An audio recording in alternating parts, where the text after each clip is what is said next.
میرے والد گرامی نے میری ماں سے سفارش کی، ان کے والد حضرت عبداللہ ابن عمر یہ میدان احد کے پہلے شہید ہیں، اور نبی کریم صلی اللہ علیہ وسلم نے فرمایا تھا جو جو شہید ہوا رب نے اس پر پردے ڈال کے بات کی، لیکن جابر جب تیرے والد گئے ہیں تو رب نے بے پردہ گفتگو فرمائی ہے۔ اتنا بڑا آدمی حضرت عبداللہ ابن عمر رضی اللہ تعالیٰ۔ تو انہوں نے نا اپنی بیوی سے کہا کہ اچھا سا حریرہ بناؤ، میں نے سرکار کی بارگاہ میں پیش کرنا ہے۔ تو کہتے ہیں بڑا پیارا، میری ماں نے نا بڑی خوشبو اس میں سے آ رہی تھی، وہ تیار کر کے اور بڑے برتن میں ڈال کے اوپر سے ڈھک کے مجھے دیا۔ جب میں نبی کریم صلی اللہ علیہ وسلم کی بارگاہ عالی مرتبت میں پہنچا تو اس کی خوشبو تو دور سے آ رہی تھی، اور ویسے بھی اللہ تعالیٰ نے غیب کی کنجیاں حضور کو عطا فرمائی ہیں، لیکن نبی کریم صلی اللہ علیہ وسلم پھر بھی فرمانے لگے تیرے باپ نے گوشت پکا کے بھیجا میرے لیے، اندر حریرہ ہے اور خوشبو آ رہی ہے۔ حضور فرمانے لگے تیرے والد نے کیا گوشت بنا کے بھیجا؟ اللہ کرے آپ کو سمجھ آئے میری بات۔ سرکار کسی سے کسی چیز کا مطالبہ کریں تو یہ اس کے نصیب ہے، یہ تو وہ قبول ہو گیا۔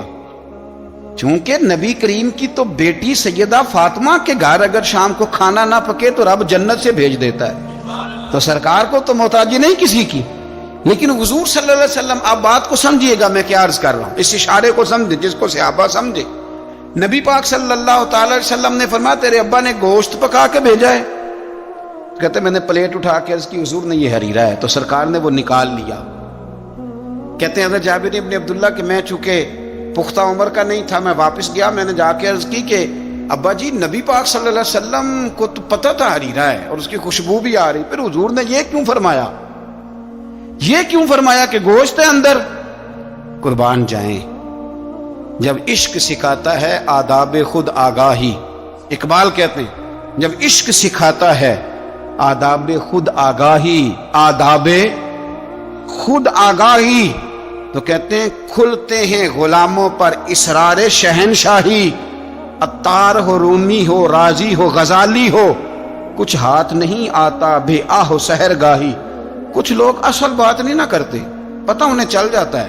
تو مرحوم اعظم چشتی نے کہا تھا نہ علماں وچ پھسا سانو تو یار دی گل سنا سانو، تو چکر میں ڈال رہے ہمیں، نہ علماں وچ پھسا سانو تو یار دی گل سنا سانو، اوتھے علم دا سکہ نہیں چلدا جتھے عشق ہوراں دا ڈیرا ہے، تے جڑے عشق تیرے نے چور کیتے انہاں دل دنیا تو دور کیتے، تیرے عشق نے پھر مجبور کیتے انہاں نوں بھول گیا تیرا میرا ہے۔ کہا گھر جا کے میں نے عرض کی، میں نے کہا ابا جی حضور کو تو پتہ تھا حریرہ ہے، تو سرکار نے یہ کیوں فرمایا کہ گوشت لائے ہو؟ تو کہتے ہیں میرے ابا کی آنکھوں میں آنسو آ گئے۔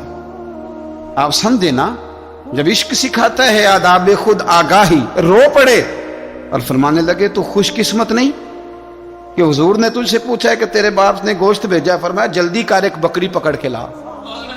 کہتے ہیں میں باڑے سے بکری پکڑ کے لایا، میرے ابا نے اسے بنایا اور بڑے پریم سے گوشت بنایا اور میری ماں نے پکایا اور پھر برتن میں ڈالا۔ کہتے ہیں غروب آفتاب ہونے والا تھا جب میں وہ کھانا لے کے گوشت لے کے در رسول پہ پہنچا، اور جا کے جب میں نے پیش کیا تو حضور نے نہیں پوچھا کیا لائے ہو، اب نہیں پوچھا۔ جب عشق سکھاتا ہے آداب خود آگاہی، پھر کھلتے ہیں غلاموں پر اسرار شہن، اب نہیں پوچھا کیا لائے ہو، بلکہ کہتے ہیں میں نے جا کے رکھ دیا تو سرکار فرمانے لگے اللہ تجھے، تیری ماں کو، تیرے باپ کو میری طرف سے بھی بہترین جزا عطا کرے اور سارے نبیوں کی طرف سے بہترین جزا عطا فرمائے۔ بات کو سمجھیں، یہ جو تحائف ہوتے ہیں لیکن نا پہلا حق سب سے پہلے غریبوں کو دینا ہے، اور جب آپ سمجھ لیں کہ میں اپنے محلے میں غرباء کو تقسیم کر چکا تو پھر آپ نے یہ تحفہ بانٹنا ہے، پھر عید پہ تحفے دینے ہیں۔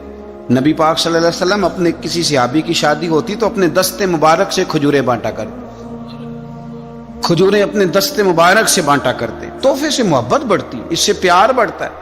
تو تحائف کا تبادلہ کریں، لیکن میں کہہ چکا ہوں کہ صرف لینے کا مزاج نہ بنائیں، یہ دو طرفہ معاملہ ہے، اس پر آپ غور کریں۔ پھر اگر آپ چاہتے ہیں کہ آپ محبت میں مزید فروغ ہو تو زندگی میں عاجزی پیدا کریں۔ کنز المال میں حدیث ہے، ایک مختصر جملہ ہے حدیث کا، پر اسے یاد رکھنا۔ نبی پاک صلی اللہ علیہ وسلم نے فرمایا ہر چیز کا کوئی پھل ہوتا ہے،